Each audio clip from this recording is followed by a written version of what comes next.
Hey, what's up everyone? Welcome to MST.TV. This is Nishi here bringing you all another Market Watch episode. So with Rise of the Duelist dropping at the end of this week, we're seeing it have some pretty strong influences on the market. The set just contains so many great new support cards that people are scrambling to pick up pieces that they need to finish off their decks early on.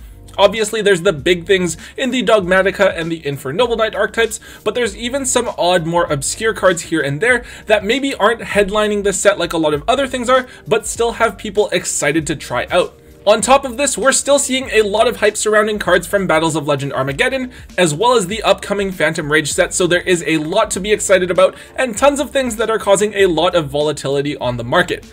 Let's jump right into it. Kicking things off, let's take a look at Magical Meltdown, the field spell for the Invoked engine. This is a really important part of the Invoked engine as it's basically a one-card Mechabuff. With all of the hype that's surrounding the Invoked Dogmatica deck and the recent reprinting of Invocation in Battles of Legend Armageddon, it should come as no surprise that a key piece of the Invoked engine is seeing a pretty significant buyout. The original secret rare version of Magical Meltdown is currently about $15 a piece. They were as high as $23 or so a few days ago, but they have since then cooled off. Now even the super rares, which were pretty negligible before, are up at $2 each, as the Invoked engine is now just so much more affordable that more and more people are scrambling to pick it up, which in turn leads to copies disappearing quickly off the market and the price steadily increasing.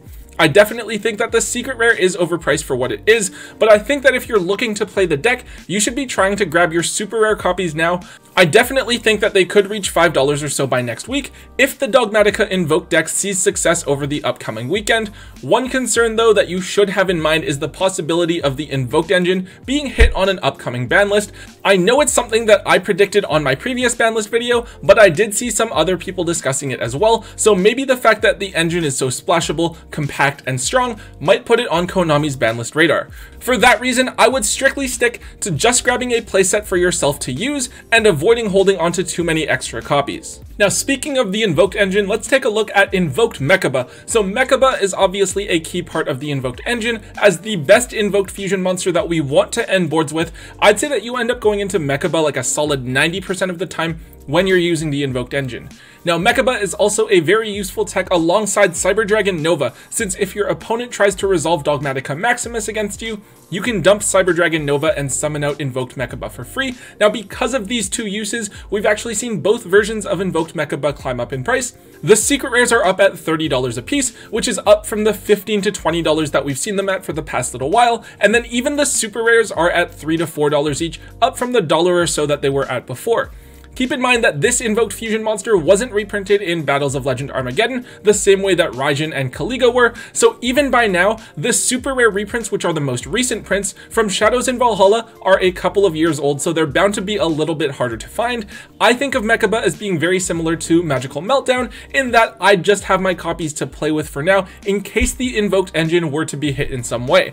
I think that even if something like Magical Meltdown were to get limited, we'd still see the Invoked engine used in some capacity, and there is of course the Cyber Dragon Nova play that could still result in it seeing some usage, but I just think that this isn't a card that I would personally want to hold on to as a longer term investment. Next up we have Immortal Phoenix Gearfried. So this card is a main deck boss monster for the Infernal Knight deck, which is extremely important because it is a monster effect negation that you can get onto the board before your 5th summon, allowing the Infernal Knight deck to combo off without having to worry too much about being hit by Nibiru. While a lot of the Infernal Knight cards came out in Rise of the Duelist, some of them, including this one, came out back in Toon Chaos, a set that was shorted on distribution, and so this card is probably going to be a little bit harder to find than you'd expect from a card from a regular side set.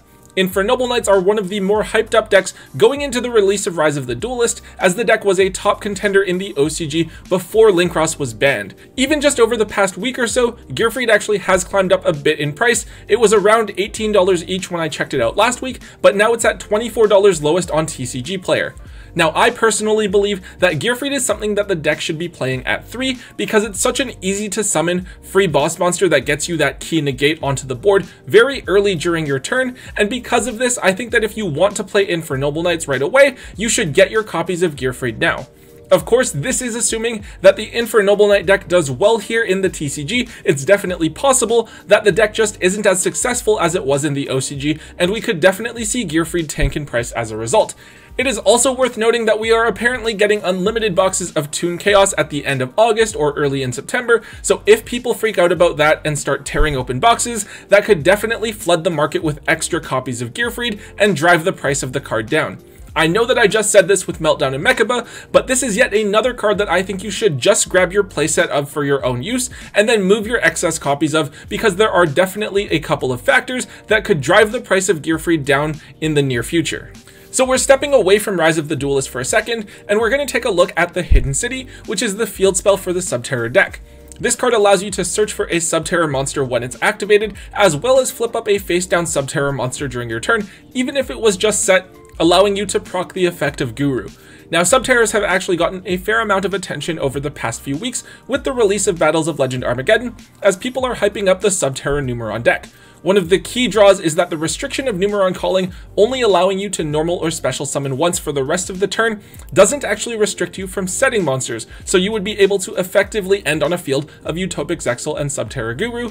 Subterrors already didn't use much of the extra deck at all, so an engine that consists mostly of extra deck monsters and doesn't burn your normal summoner set fits really well alongside the archetype. Now, unfortunately, the Hidden City does only have 2 printings, the original secret rare from way back in the Dark Illusion, which is at around $16 a piece, and the super rare reprints from Fist of the Gadgets, which are around $10 each.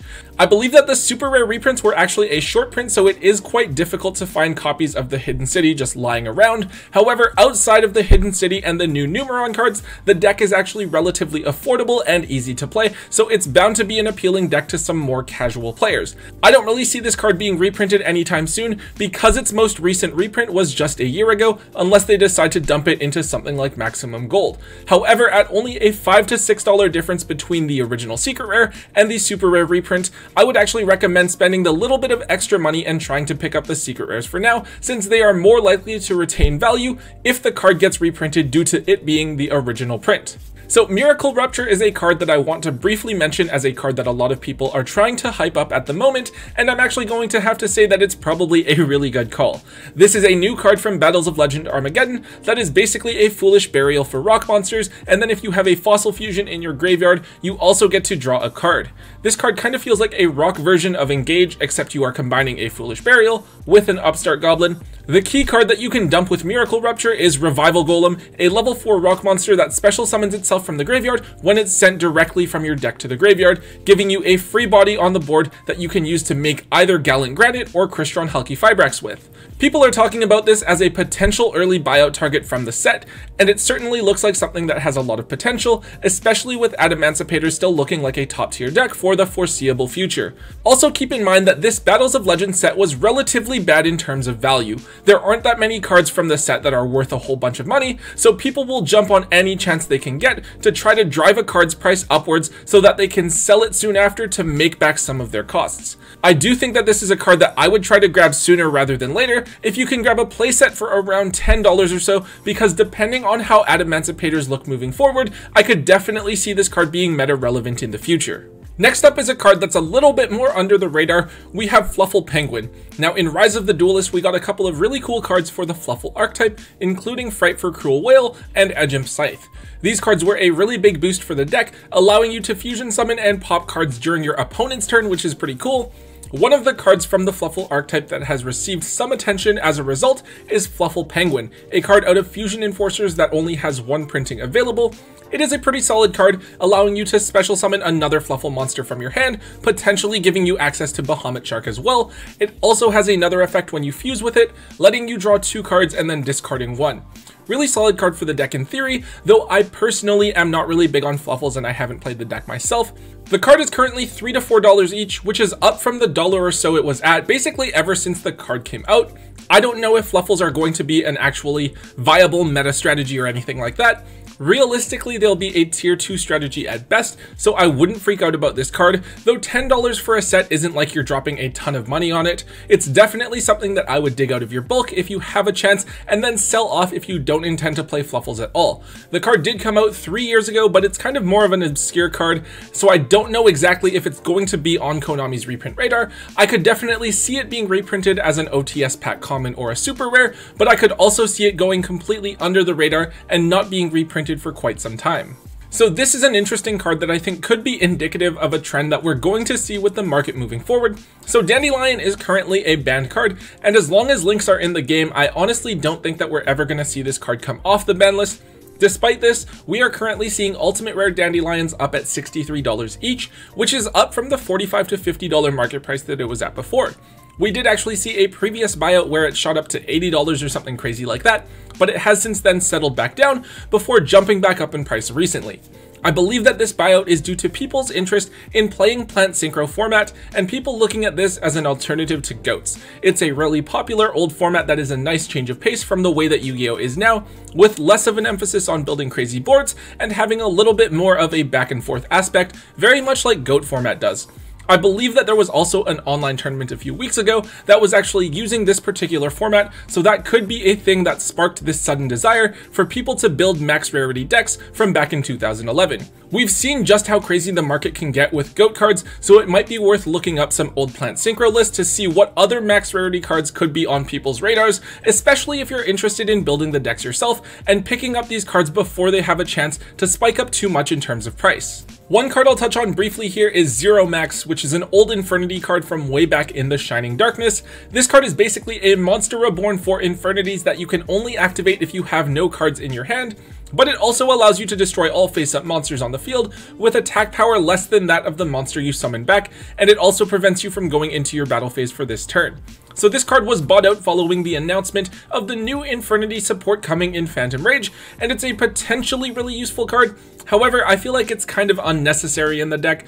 I don't really see a situation where I'm going to be able to win a game by resolving Xeromax and blowing up my opponent's field, especially when you're probably summoning either Necromancer, which has 0 attack points, or Archfiend, which is only at 1800. The fact that it's also more restrictive, where you can't have any cards in your hand if you want to activate it, just makes it feel like a worse version of Monster Reborn or World Legacy Succession. However, this card does only have 1 printing, and it's from quite an old set, so people are fairly slow listing quantities back onto the market. Really, if you can even get like $5 or so for this card, I think I would take that and run, because I feel like no one is really going to be actively looking for this card to use. Just dump it while you can at this hyped up price and let the price tank back down naturally, as no one manages to sell it at this inflated price. And finally guys, probably like the most random buyout I've seen in my entire life, Royal Swampy was actually bought out within the last couple days, which is hilarious to me. This absolutely amazing card is a level 4 fish tuner, and its effect is that if you synchro with it, all the other materials have to be fishes as well. That is its only effect, and it's a restriction, which is really lame. Now, the reason for this buyout is the release of Lifeless Leaf Fish, a new card from Rise of the Duelist that is actually somewhat decent fish support. It dumps a fish when it is summoned, and you can banish it from your graveyard to shuffle 3 fishes from your graveyard back into your deck and then draw a card. It's actually a really good card, and it's leading some people to think that maybe fish will somehow be relevant, or maybe they'll get new support in the near future. One big card that always comes up with potential fish support is Super Ancient Deep Sea King Coelacanth, which lets you discard a card to summon as many possible fish monsters from your deck, but you negate their effects. So potentially, Royal Swampy is a monster that you can summon off of Coelacanth, you synchro with it and Leaf Fish, and then you banish the Leaf Fish to shuffle back those monsters that you brought out with Coelacanth from your graveyard back into the deck. Honestly, not the worst play in the world, but the decision to buy out Royal Swampy was definitely questionable at best. At one point, the cheapest version of this card was $100 on TCG Player, which is pretty funny, until some very sane person listed one at $4, and the card hasn't been touched at all, which should really tell you about what this card is realistically going to be worth. Definitely a card to offload if you have someone around you that really wants to play fishes, I guess, but realistically, I don't think that this card is going to be moving for anything more than a couple of bucks. Alright everyone, that is it for today's episode. Rise of the Duelist and Battles of Legend Armageddon are definitely huge game changers, both in terms of the market and the meta. It'll be really interesting to see what other techs we're going to see from people after Rise of the Duelist officially drops this weekend. But of course, we do have to keep in mind that we also have the 2020 Megatins coming out later this month, and with it comes Red Eyes Dragoon, which is a really huge card that literally warped the format in Japan. There are still plenty of changes coming up. We don't know what other cards are going to be included in the Megatins as well, Personally, I'm really hoping for Crossout Designator. We should be finding that kind of stuff out really soon. Anyways, guys, if you enjoyed today's Market Watch episode, please be sure to hit that thumbs up button for me, as it does help out a ton. Also, make sure you leave a comment in the comment section down below. Let me know what else is going on with the market that maybe I missed in today's episode, so that I can potentially cover it in a future episode to keep all of you guys as informed as possible. And of course, if you haven't already, please make sure that you hit that subscribe button for all of the latest content from both Tombox and myself. And yeah, so until next time, guys, don't forget to hold on to your MST.TV.